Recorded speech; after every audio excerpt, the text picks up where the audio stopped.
सवाल ये पैदा हो जाता है कि आगे क्या करें। हम वकील हैं, वकला की तहरीक है।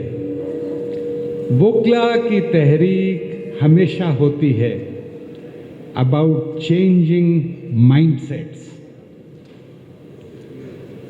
आप 3 सेक्शंस के माइंडसेट्स चेंज करने निकलते हैं। सबसे पहले अपना और अपने रुफ़का का माइंडसेट, उसके बाद सिविल सोसाइटी का माइंडसेट, और उसके बाद क्योंकि कॉन्स्टिट्यूशनल स्ट्रगल है, जो आला अदालतों के ओहदों पे फायज हैं, उनका माइंडसेट। अगर आपको याद होगा 2007 की तहरीक में पहले दिन सुप्रीम जुडिशल काउंसिल्स की प्रोसीडिंग्स को स्टे भी नहीं करता था, और तहरीक के दौरान उसको वो रेफरेंस क्वॉश करना पड़ा। आप क्या समझते हैं, जो 16 या 17 जज सुप्रीम कोर्ट में बैठे हैं, उनको अगर वो 26वीं आईनी तरमीम को पढ़ रहे हैं, तो क्या उनको ये बात समझ नहीं आती है कि ये एक्स पेशाए अगेंस्ट द बेसिक स्ट्रक्चर है? तो आपने इस माइंडसेट को चेंज करना है कि वो ताकत पकड़े। और वो कैसे? वो ऐसे कि आज केस हाउस के डिक्लेरेशन में, इलामिये में आप ये आवाज बुलंद करें कि बार जो जज कॉन्स्टिट्यूशनल बेंच से रिक्यूज करता है, उसको इज्जत की निगाह से देखेगी, और जो जज कॉन्स्टिट्यूशनल बेंच की तकर्रुरी को एक्सेप्ट करता है, बार उसको पीसीओ जज के मुतारिफ समझेगी।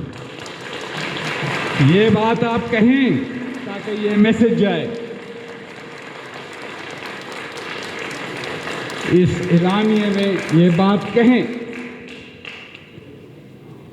जो हमारी कानूनी जद्दोजहद है वो सड़कों पे भी होगी, अदालतों में भी होगी।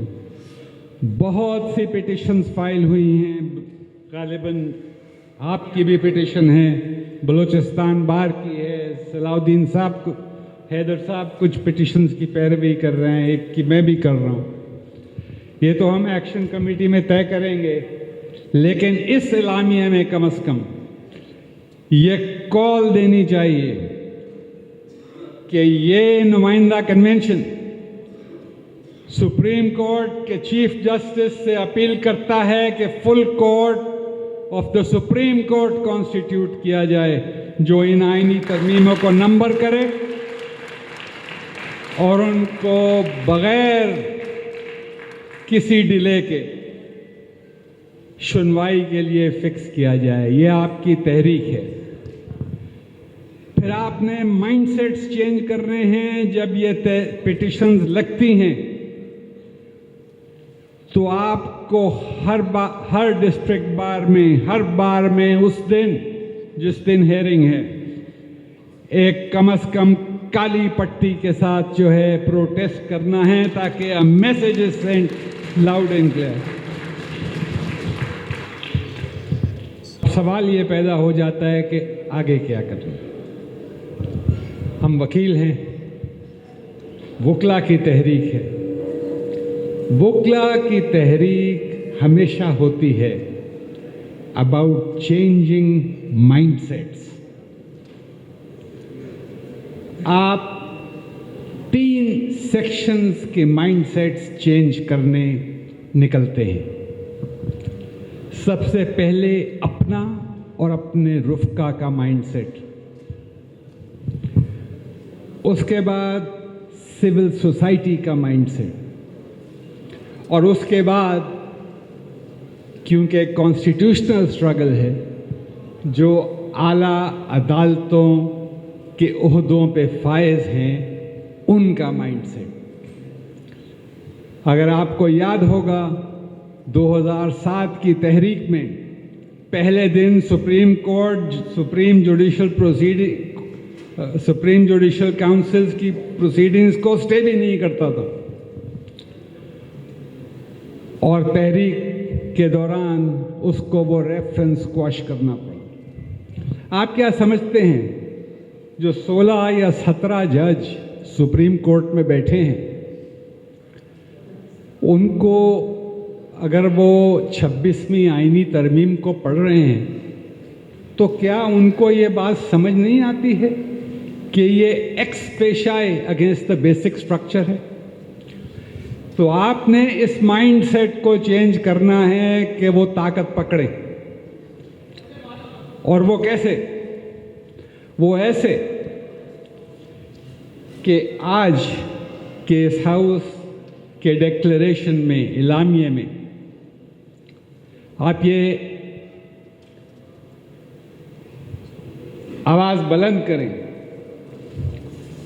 कि बार जो जज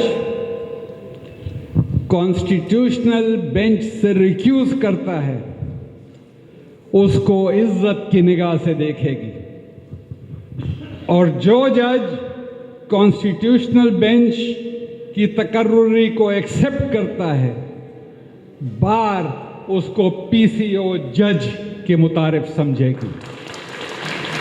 ये बात आप कहें ताकि ये मैसेज जाए।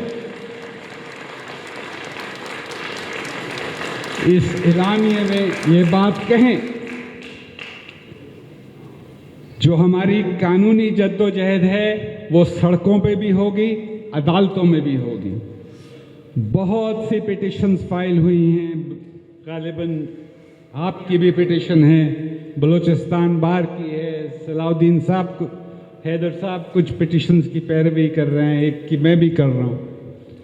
ये तो हम एक्शन कमेटी में तय करेंगे, लेकिन इस इलामिया में कम से कम ये कॉल देनी चाहिए कि ये नुमाइंदा कन्वेंशन सुप्रीम कोर्ट के चीफ जस्टिस से अपील करता है कि full court of the supreme court constitute किया जाए, जो इन आईनी तरमीमों को नंबर करे और उनको बगैर किसी डिले के सुनवाई के लिए फिक्स किया जाए। ये आपकी तहरीक है। फिर आपने माइंडसेट्स चेंज करने हैं। जब ये पिटिशन्स लगती हैं तो आपको हर डिस्ट्रिक्ट बार में, हर बार में उस दिन जिस दिन हेयरिंग है, एक कम से कम काली पट्टी के साथ जो है प्रोटेस्ट करना है, ताकि a message is sent loud and clear.